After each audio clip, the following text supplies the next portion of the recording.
Hello, good morning, good afternoon, good evening. आप जब भी इस वीडियो को देख रहे हैं, इस वीडियो को देखने से पहले मैं ये आपको बता देता हूँ कि ये वन शॉट वीडियो है और इसमें मैं पूरा एनसीईआरटी कवर करने वाला हूँ, जिसमें आप सभी का हर एक पॉइंट जो भी एनसीईआरटी से मेन है मैं उसको करवाऊँगा। और बोर्ड में जहाँ से क्वेश्चन आते हैं मैं उनको उस लाइन को हाईलाइट भी करवाऊँगा और प्रीवियस है कि कुछ क्वेश्चन भी करवाऊँगा सेकंड वीडियो में। तो चलिए वीडियो को स्टार्ट करते हैं। तो मेरा पहला chapter sexual reproduction in flowering plant, ये क्लास 12 बायोलॉजी का है और इसमें कुछ टर्मिनोलॉजी है जो कि आप लोगों को पता होगा क्लास 10 में। जैसे बायोलॉजी में आपने पढ़ा होगा फ्लावर के पार्ट्स सभी, जैसे कैलिक्स हो गया, करोला हो गया, एंड्रोसियम हो गया, गाइनोसियम हो गया, तो ये सभी तो आपको पता ही होंगे। अब थोड़ा सा इसको थोड़ा सा नहीं हल्का सा इसे एक्सपेंड करके बताया गया है। इसमें एक सेपरेट एक चैप्टर दिया गया है क्लास 12 में। तो चलिए वीडियो को स्टार्ट करते हैं। तो पहला थोड़ा सा टर्म जान लेते हैं। तो पहला टर्म है कि यूनिसेक्सुअल। जो यूनिसेक्सुअल होता है और जो डायोसियस होता है, दोनों एक ही वर्ड है, बस डिफरेंट वर्ड लिखे हैं, बाकी इनका मीनिंग एक ही है। यहाँ पर ब्रैकेट में लिखा गया है कि male and female both are present in same flower. अगर मेल और फीमेल का ऑर्गन फ्लावर सेम फ्लावर में ही प्रेजेंट है, यानी स्टिग्मा और एंथर जो है वो दोनों एक ही फ्लावर में प्रेजेंट है, जैसे कि हिबिस्कस का हो गया। सो ये सभी फ्लावर जो है वो यूनिसेक्सुअल एंड डायोसियस है। और बाइसेक्सुअल और मोनोसियस का मीन्स होता है कि जिसमें मेल और फीमेल का ऑर्गन जो है वो डिफरेंट फ्लावर में प्रेजेंट हो, जैसे कि एग्जांपल के तौर पर पपाया हो गया। और बाइसेक्सुअल को हर्माफ्रोडाइट प्लांट भी कहते हैं। तो अगर कहीं पे हर्माफ्रोडाइट वर्ड आता है तो समझ जाइए बाइसेक्सुअल लिखा गया है। तो ये कुछ वर्ड्स हैं जो कि मैं आपको बता दिया हूँ पहले से ही। चलिए वीडियो को स्टार्ट करते हैं। तो स्टार्टिंग में कोई भी उतना खास पॉइंट नहीं है जो मैं आपको बताऊँ, आप पढ़ लीजिएगा। और तो चलिए एकदम वीडियो को यहाँ से स्टार्ट करें। तो ये कुछ पार्ट है, जैसे कि स्टिग्मा हो गया, जैसे कि जो फीमेल का जो पार्ट होता है उसे गाइनोसियम के नाम से जाना जाता है, जो कि गाइनोसियम जो होता है वो कार्पल से कंसिस्ट होकर बना होता है। और जो कार्पल होता है 3 पार्ट में डिवाइड होता है, जैसे कि आप जानते हैं। कार्पल जो है वो उसका पहला पार्ट है स्टिग्मा, दूसरा पार्ट स्टाइल, तीसरा पार्ट है ओवरी, ये नीचे दिएगा। और जैसे कि आप ये देख रहे हैं ये वाला जगह, इसे पिडिस्टल के नाम से जाना जाता है, जो कि प्लांट के नोड से कनेक्टेड रहता है। आपने क्लास 11th में, अगर आप बायोलॉजी के ही स्टूडेंट हैं तो आपने मॉर्फोलॉजी में पढ़ा होगा इन सभी के बारे में। तो चलिए यहाँ पर pre fertilisation and structure and invert से स्टार्ट करते हैं। तो much before the actual flower is seen on a plant, the decision that the plant is going to a flower taken a place, several hormonal and structural changes. तो ये जो point मैंने highlight किया, several hormonal and structural changes, तो ये पहले question में MCQ में आ चुका है, तो इसे आप रिमेंबर रखेंगे। और नेक्स्ट यहाँ पर हमारा हाईलाइट पॉइंट है एंड्रोसियम, जो होता है वो पूरे स्टेमन से मिलकर बना होता है। ये रिप्रेजेंट करता है मेल रिप्रोडक्टिव ऑर्गन को। गाइनोसियम जो होता है रिप्रेजेंट करता है फीमेल रिप्रोडक्टिव पार्ट को। एंड अब स्टार्ट करते हैं मोस्ट इम्पॉर्टेंट टॉपिक जहाँ से क्वेश्चन आते हैं, स्टेमन यानी कि माइक्रोस्पोरेंजियम एंड पोलन ग्रेन। सो चलिए स्टार्ट करते हैं। तो 2 पार्ट्स होते हैं स्टेमन के। पहला यहाँ पर फिगर में दिया गया है साइड की। तो ये जो ऊपर वाला जो पार्ट है ये वाला, इसे एंथर कहा गया है और इसे फिलामेंट कहा जाता है। और दोनों को मिला करके स्टेमन या फिर स्टेमन कहते हैं। और पूरे स्टेमन को हम लोग क्या कहते हैं, मतलब सभी एंथर को मिलाकर स्टेमन कहा जाता है। और फिर यहाँ पर बताया गया है कि जो स्टेमन होता है वो long and cylindrical stack like structure होता है। जो स्टेमन होता है इसमें जो long and cylindrical stack like structure होता है उसे फिलामेंट के नाम से जाना जाता है। एंड इसको भी आप हाईलाइट कर लेंगे, इतने पार्ट को आप हाईलाइट कर लेंगे, ठीक है। सो फिर उसके बाद यहाँ पर बताया गया है कि जो एंथर होता है वो बिलोवेड स्ट्रक्चर का होता है, ठीक है। तो बिलोवेड स्ट्रक्चर का होता है, ये आप याद रखेंगे। ये क्वेश्चन में पूछा जाता है कि इस एंथर किस टाइप का स्ट्रक्चर है। फिर उसके बाद है the proximal end of the filament is attach to the thalamus और the petal of the flower. तो चलिए यहाँ पर एक वर्ड आया है प्रॉक्सिमल एंड, एक आता है डिस्टल एंड। तो इन दोनों वर्ड को समझ लेते हैं। फर्स्टली देखिए आप, जब आपका एंथर स्टाइल से कनेक्टेड होता है, तो इसे डिजिटल एंड कहा जाता है। और जब फिलामेंट थैलेमस से जाकर कनेक्टेड होता है तो इसे प्रॉक्सिमल एंड कहा जाता है। प्रॉक्सिमल मतलब पास में और डिजिटल मतलब दूर, ठीक है। तो ये आप याद रखेंगे। देन बताया गया है कि if you were to collect a flower of a different species, if you were to collect a different stamen each from 10 flower each from a different species, arrange them on a slide, you would be able to appreciate the large variation of scene in the nature। इसमें बस वही सब बताया गया कि आप different flower से अगर आप एंथर को कलेक्ट करते हैं तो उनका जो मॉर्फोलॉजी होता है वो डिफरेंट होता है। और आपका एक प्रैक्टिकल भी होगा बायोलॉजी का, जिसमें आपको आर्टिफिशियल पोलन जर्मिनेशन करवाएंगे लैब में, तो वो भी आपके प्रैक्टिकल में है। नीचे ये सब भी इम्पॉर्टेंट पॉइंट है। नीचे a typical angiosperm anther is a bilobed structure with the each lobe have two theca, they are dithecous. तो ये देखिए आप कि ये जो है और ये है, ये है, ये है, तो ये जो दोनों है और ये जो दोनों है, इनके जो मतलब कॉर्नर में जो सर्कल जैसा स्ट्रक्चर बना है इसे थीका कहते हैं। और दोनों थीका को लोब के नाम से जाना जाता है। तो यहाँ पर 2 लोब है और दोनों लोब के पास एक एक कॉर्नर में थीका है। तो जो यहाँ पर थीका है, जो 2 थीका उन्हें डायथियस के नाम से जाना गया, ठीक है।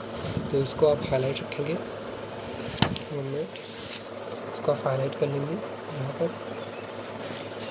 फिर उसके बाद आता है longitudinal growth one lengthwise separating the theca. जो थीका होता है वो लॉन्गिट्यूडनली ग्रो करता है। देन यहाँ पर फिर bilobed nature of anther is very distinct in the nature of section of anther.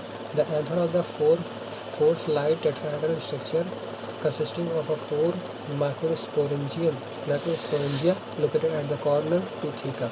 अब ये देखो कुछ बता देता हूँ मैं आपको थोड़ा सा, देखिए। जैसे 1 मिनट, जैसे मानिए आप सजेस्ट करिए कि ये एक थीका है, मतलब थीका है और थीका के अंदर ही माइक्रोस्पोरेंजियम रहता है। माइक्रोस्पोरेंजियम में काफ़ी सारे सेल्स भरे रहते हैं इमेच्योर। जब वो मैच्योर नहीं होते हैं उसमें काफ़ी सारे सेल्स होते हैं, ऐसे इसमें काफ़ी सारे सेल्स होते हैं। ये सभी सेल जो होते हैं ये होमोजेनस इन नेचर के होते हैं। अब यही जो होमोजेनस नेचर के होते हैं ये सभी मैच्योरेशन के टाइम पर ये सभी अरेंज होकर एक कॉम्पैक्ट स्ट्रक्चर बनाते हैं जिसे स्पोरोजिनस टिश्यू के नाम से जाना जाता है। और इसी में MMC होती है, यानी माइक्रोस्पोर मदर सेल। अब यहाँ पर एक नया वर्ड आया माइक्रोस्पोर। तो माइक्रोस्पोर पोलन ग्रेन को ही कहा गया है। पोलन ग्रेन और माइक्रोस्पोर में ये डिफरेंस है कि जब पोलन ग्रेन इमेच्योर होता है तो उसे माइक्रोस्पोर के नाम से जाना जाता है। जब पोलन ग्रेन मैच्योर हो जाता है तो उसे पोलन ग्रेन के नाम से जाना जाता है, ठीक है। तो आई होप ये क्लियर हो गया होगा आप सभी का। और यहाँ पर जो बताया गया यहाँ पर कि ये 4 साइड टेट्राहेड्रल स्ट्रक्चर होता है। मतलब यहाँ पर आप देख सकते हैं ये एंथर का स्ट्रक्चर ये 4 साइडेड है, इसीलिए इसे टेट्राहेड्रल स्ट्रक्चर कहा गया। Microsporangia develop further and become a pollen sac. आगे चलकर वो पोलन सेक बनाता है। Then external longitudinally longitudinally grow करता है। स्ट्रक्चर ऑफ माइक्रोस्पोरेंजिया, चले जाते हैं structure of microsporangia. Generally surrounded by the 4 wall. अब मैं इसको बता देता हूँ, आप NCERT से थोड़ा सा इधर होकर देखिए। तो मेनली इसके पास 4 लेयर होती हैं, ठीक है। आप फर्स्ट लेयर आती है हमारी, एक मिनट, पहली लेयर आती है एंडोथीसियम। जो बाहर की जो लेयर होती है उसे एंडोथीसियम के नाम से जाना जाता है। और उसके पहले एक लेयर आती है जो कि आउटर मोस्ट लेयर होती है, उसे कहते हैं एपिडर्मिस। तो नंबर 1 पर एपिडर्मिस, नंबर 2 पर एंडोथीसियम, नंबर 3 पर middle lamella and 4th number पर टैप्टम आ जाता है। तो यहाँ पर जो पहले के जो 3 लेयर हैं वो आपकी उसको पोलन ग्रेन को डायसेंस करने में हेल्प करते हैं। डायसेंस मतलब होता है कोई चीज़ फटना। तो जब ये फटते हैं तो इन 3 लेयर का बहुत बड़ा रोल होता है उसमें। और जो लास्ट वाला है वो न्यूट्रिशन के लिए हेल्पफुल होता है, क्या आप याद रखेंगे। और जो एपिडर्मिस होता है वो बाहर की लेयर होती है। एंडोथीसियम जो होती है एंडोथीसियम जो होती है ये हाइग्रोस्पोरिक नेचर का होता है, जो कि वाटर को एब्जॉर्ब करता है। ये आप नोट्स में लिखते चलिए अगर आप नोट्स बना रहे हैं तो। ये हाइग्रोस्पोरिक नेचर का होता है जिससे वाटर का एब्जॉर्प्शन कर लेता है, और वाटर का एब्जॉर्प्शन करने से जो पोलन ग्रेन हो जाता है जल्दी फट जाता है और रिलीज़ हो जाता है पोलन सेक से। ठीक है, ये सभी हो गए। और टैप्टर में उन्होंने बता दिया कि वो न्यूट्रिशन प्रोवाइड करता है। मैंने स्पोरोजेनियस टिश्यू बता दिया कि इसमें एक जैसे cell comparatively homogeneous cell arrange हो जाते हैं, इसे स्पोरोजेनियस टिश्यू कहते हैं। और फिर उसके बाद आगे बढ़ते हैं। यहाँ पर अब स्ट्रक्चर आप देखेंगे, बीच जहाँ पर ये दोनों जुड़ते हैं इन्हें कनेक्टिव के नाम से जाना जाता है, इसे आप याद रखेंगे। और बाकी मैंने सभी लेयर के बारे में बता दिया, बुक में दिया, आप देख लीजिए। इतना अच्छे से मैं एक्सप्लेन करके नहीं दिखा सकता इसमें। बाकी ईच सेल स्पोरोजेनियस टिश्यू जो होती है कैपेबल होती है माइक्रोस्पोर टेट्रास को देने के लिए। ठीक है, और फिर उसके बाद बताया गया है कि हर एक पोलन ग्रेन जो होता है माइक्रोस्पोर मदर सेल जो होती है, ऐसा प्रोसेस जिसमें माइक्रोस्पोर कहाँ से पीएमसी पोलन मदर सेल से मियोसिस के थ्रू। मियोसिस कैसा प्रोसेस है? मियोसिस एक रिडक्शनल डिवीजन प्रोसेस है जिसमें 2n से n सेल बनती है।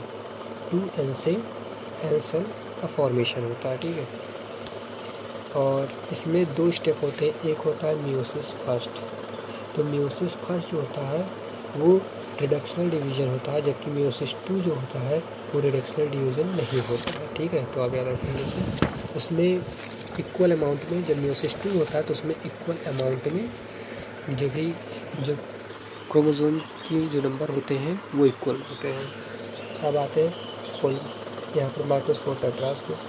As the anther mature and dehydrated, the microspore dissociated from each other and develop into pollen grain। देखा, अब यहाँ पर देखो माइक्रोस्पोर जो होते हैं जब वो डिसोसिएट हो जाते हैं, अलग हो जाते हैं एक दूसरे से, तब पोलन ग्रेन डेवलप हो जाता है। इनसाइड द माइक्रोस्पोर में several thousand of pollen grain होते हैं और डायसेंस होता है एथर का।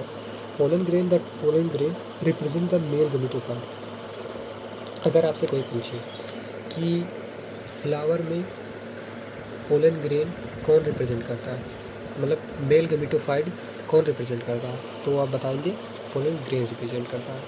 और फिर उसके बाद है बाकी सभी एग्जाम्पल दिए गए। फिर यहाँ से स्टार्ट करते हैं। Pollen grain are generally spherical measuring about the 25 to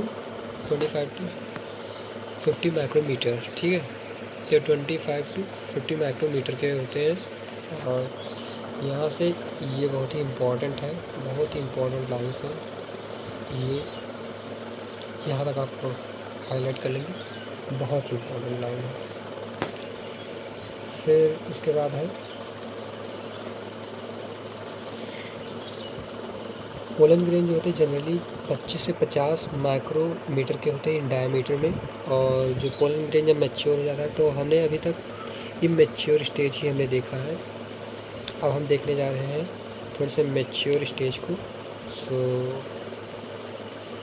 अब देखिए, ये जैसे ये मान लीजिए पोलन ग्रेन है। ठीक है, इसके बाहर एक लेयर पाई जाती है, लेकिन ये लेयर कंटिन्यूस नहीं होती है, बीच बीच में एब्सेंस होती है। और इसके अंदर भी एक लेयर पाई जाती है। ठीक है, फिर इसके अंदर 2 सेल होता है। इनिशियल स्टेज में 2 सेल होता है।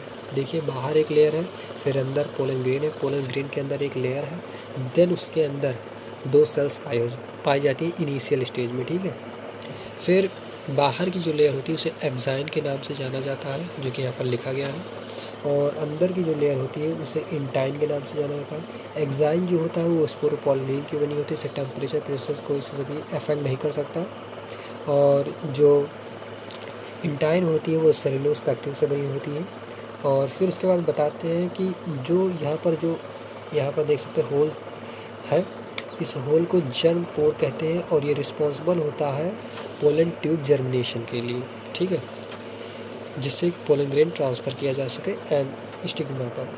और फिर इसके अंदर जैसा कि मैंने बताया कि अब ये इसके अंदर 2 सेल्स होती हैं इनिशियल स्टेज में। तो पहली वाली जो सेल होगी वो दूसरे सेल से लार्जर होगी, तो जो लार्जर होगी उसे वेजिटेटिव सेल कहेंगे। और जो सेकंड होगी, इसमें एक सेकंड सेल भी पाई जाएगी। एक हो गया हमारा वेजिटेटिव सेल, दूसरा हो गया हमारी जनरेटिव सेल। क्योंकि वेजिटेटिव सेल इसलिए लार्ज होती है क्योंकि उसमें न्यूट्रिशन होता है जिससे गैमेट्स जर्मिनेट कर सकें। फिर और एक बात और ध्यान रखेंगे, इसमें वैक्यूल्स भी होता है। ये 3 सेल्ड स्टेज नहीं है, वैक्यूल्स तो हर प्लांट में ही होता है, आपको पता ही होना चाहिए। फिर ये जो स्टेज है 2 सेल, इस पूरे होल फिनोमिना को 2 सेल्ड पोलन ग्रेन के नाम से जाना जाता है। 2 सेल्ड होके ये 40% एंजियोस्पर्म में ऐसा ही देखा जाता है फ्लावर, लेकिन जब नहीं 60% एंजियोस्पर्म में ऐसा ही देखा जाता है, लेकिन बाकी जब 40% एंजियोस्पर्म में ऐसा होता है कि गैमेट्स अपने आप ही डिवाइड करके 3 सेल्ड स्टेज में आ जाता है, जिसमें से 2 जो होते हैं गैमेट्स होते हैं, तीसरा एक वेजिटेटिव सेल बचता है। जनरेटिव जो होता है वो 2 गैमेट्स में डिवाइड हो जाता है। तो आपसे कोई पूछे कि 60% एंजियोस्पर्म में कैसा स्टेज है, तो उसमें 2 सेल्ड स्टेज होता है, जबकि 40% एंजियोस्पर्म में 3 सेल्ड स्टेज होता है। ठीक है, तो आई होप ये क्लियर हो गया होगा। देख सकते हैं नीचे लिखा गया है vegetative cell, generative cell, food reserve करती है, लार्ज न्यूक्लियस होती है। 60% एंजियोस्पर्म में पोलन ग्रेन होती है, 2 सेल्ड स्टेज होती है, रिमेनिंग बची हुई 3 सेल्ड स्टेज होती है। सो ये सभी इम्पोर्टेंट लाइन है यहाँ से जहाँ मैंने हाईलाइट करवाया है, और ये यहाँ तक आप पढ़ लेंगे। बाकी इसके नीचे का कुछ इसमें से ये आप पढ़ेंगे थोड़ा सा। पोलन ग्रेन जो होता है, कई सारी स्पीसीज़ की जो पोलन ग्रेन होती है वो एलर्जिक रिएक्शन को भी कॉज करती हैं, जैसे कि पार्थियम हो गया और कैरेट ग्रास हो गया। ये सब इंडिया में है, जो कि अस्थमा और ब्रोंकाइटिस जैसे डिसऑर्डर को कॉज करती हैं, जो कि क्रोनिक रिस्पायरेटरी डिसऑर्डर होते हैं। आपने पढ़ा होगा क्लास 11 में इसके बारे में। और कुछ पोलन ग्रेन जो होते हैं वो इनको कॉज करते हैं। जब भी आप कहीं पर भी जाते हैं तो आप ऑटोमेटिक छींकने लगते हैं, तो वो इन्हीं पोलन ग्रेन के कारण होता है। फिर पोलन ग्रेन का एक और यूज़ है, जैसे इसमें जैसा कि आपने जाना कि वेजिटेटिव सेल में न्यूट्रिएंट काफ़ी ज़्यादा होते हैं, तो न्यूट्रिएंट के एज अ फूड सप्लीमेंट की तरह भी इसे यूज़ किया जाता है। एग्जांपल यहाँ पर रेस हॉर्स है, जो कि इनका यूज़ करते हैं, टैबलेट भी दिया गया है। देन फिर उसके बाद यहाँ पर पोलन के डॉर्मेंसी के बारे में बताया गया, उसके जर्मिनेशन के बारे में बताया गया है। तो यहाँ पर यहाँ से आप पढ़ेंगे सम सीरियल एंड राइस और व्हीट पोलन ग्रेन की जो वायबिलिटी होती है, वायबिलिटी मतलब ऐसी कंडीशन जिसमें पोलन ग्रेन अपने आप को जर्मिनेट कर सके, उसे पोलन वायबिलिटी कहते हैं। तो ये इसकी जो वायबिलिटी होती है वो 30 मिनट से ज़्यादा नहीं होती है, जबकि जो रोसिनेसी होती है और ल्यूमिनेसी होती है और सॉलिनेसी होती है, इनकी वायबिलिटी जो होती है वो 1 मंथ होती है। तो इसमें आप इतनी पॉइंट आप हाईलाइट कर लेंगे कि राइस हो गया और ये कुछ मंथ तक इतना आप हाईलाइट कर लेंगे। और फिर उसके बाद बताया आर्टिफिशियल, जैसे कि हम आने वाले चैप्टर में ह्यूमन रिप्रोडक्शन में आप पढ़ेंगे कि सीमन को स्टोर कर लिया जाता है फॉर द नई स्पीसीज़ के साथ उसका क्रॉस कराने के लिए, ताकि एक नई स्पीसीज़ का अराइवल हो। तो यहाँ पर भी यही किया जाता है, प्लांट में भी। यहाँ पर भी नाइट्रोजन के -196 डिग्री सेल्सियस में इसे स्टोर कर लिया जाता है, ताकि इसका बाद में यूज किया जा सके। आगे आता है तो the pistil microsporangium ovules and embryo cell पे आ चुके हैं। आप फोकस करिए, और जो मैं बोल रहा हूँ मैं ज़्यादातर मैं इसे स्क्रीन पर डिस्प्ले नहीं करा सकता, सो इसलिए मैं जो बोल रहा हूँ वो आप ध्यान से सुनिए। मैं पूरी NCERT आपको पढ़ाऊँगा और बाद में एक एक्स्ट्रा पॉइंट भी करवाऊँगा, जिसमें आपके कवर हो जाएंगे जो भी छूटे होंगे। ठीक है, तो पिस्टिल एंड माइक्रोस्पोरेंजियम का मतलब हो ओव्यूल और एम्ब्रियो सेल, फर्स्टली आप जानते हैं। तो आज की वीडियो में इतना ही। Thanks for watching.